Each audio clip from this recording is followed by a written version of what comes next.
Hey everybody, welcome to another episode of Real Estate IQ. Today I am thrilled to have with me my good friend Victor Badell, an attorney that specializes in immigration issues here in the United States. Victor, thank you for being here with us. My pleasure. Thank you for having me, Ricardo. We have been waiting for this show for quite some time to speak about opportunities for investors and entrepreneurs from foreign countries to come to the United States. So why don't you start us off with a little bit of an overview of some of the types of visas that exist for investors and entrepreneurs? Sure.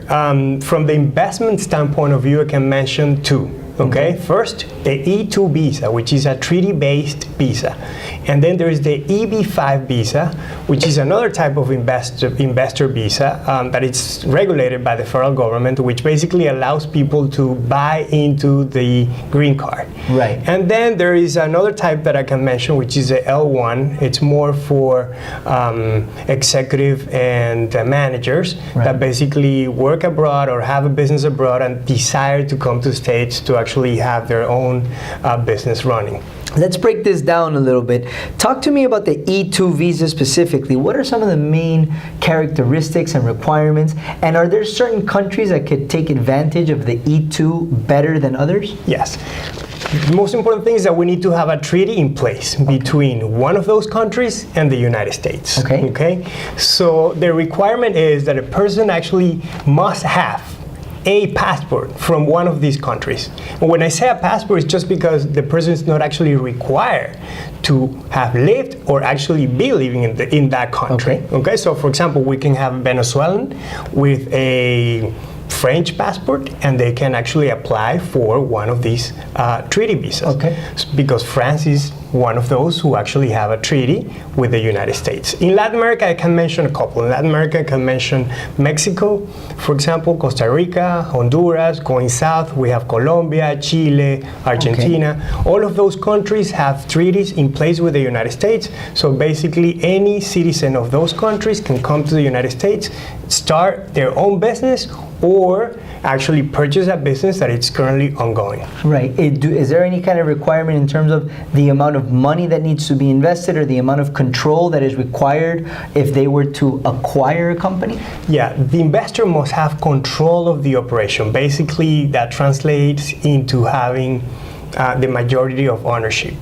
And the investment amount, it's going to be figured out once we know what the investor is going to invest on. So we need to work on a business plan, and this business plan is the one that is going to tell us, how much they will need to spend on X or Y, and based on that is how we actually are going to determine how much the investor will need to invest. Now, for the E2 visa in particular related to real estate investments, are there any characteristics or requirements or recommendations that you may have related to investing in real estate? One of the requirements is that the investor must be active in managing a business. So if they're going to come to the States and invest on properties, they need to have a minimum of properties to show that they're going to be busy managing those properties. Okay, so it's not like they're just going to come and invest on a big property and just wait, for a check on a monthly basis to come in. So the ideal scenario is that any investor must have at least 5 to 6 to perhaps 7 properties to show that, like I said, they're going to be busy administrating and managing, the operation of having those properties. Now, smart entrepreneurs always look for good people around them, and here in the United States there are companies that specialize, for example, in property management.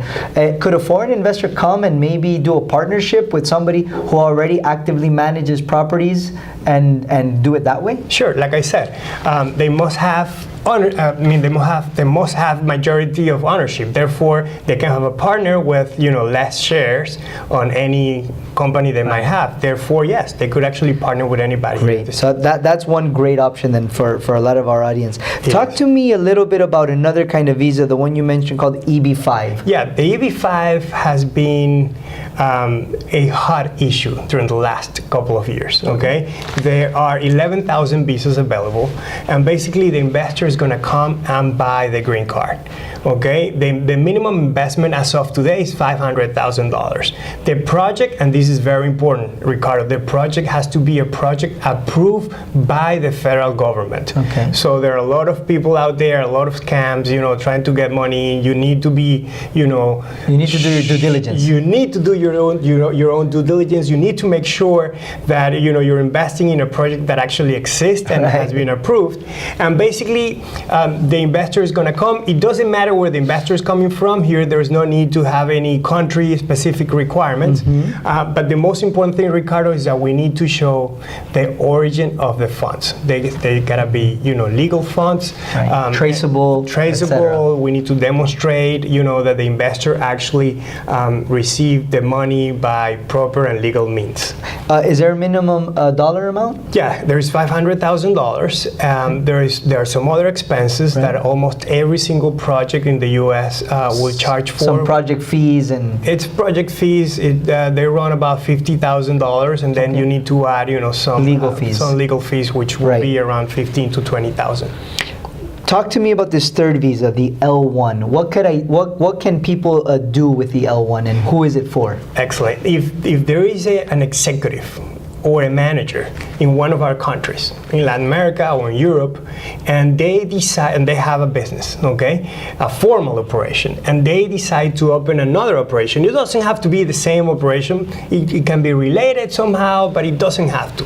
It could be a subsidiary of that one, or it could be an affiliate operation in the States. So let's say we have the foreign operation and the States operation. Basically, we need to show that there is some relation between those companies, and based on the need of this new operation, we're going to bring an executive or a manager or somebody who has a specialized knowledge from that company abroad to the U.S. company. We only need to show that the person we're bringing to the States has worked in that company abroad at least for 1 year during the last 3 years.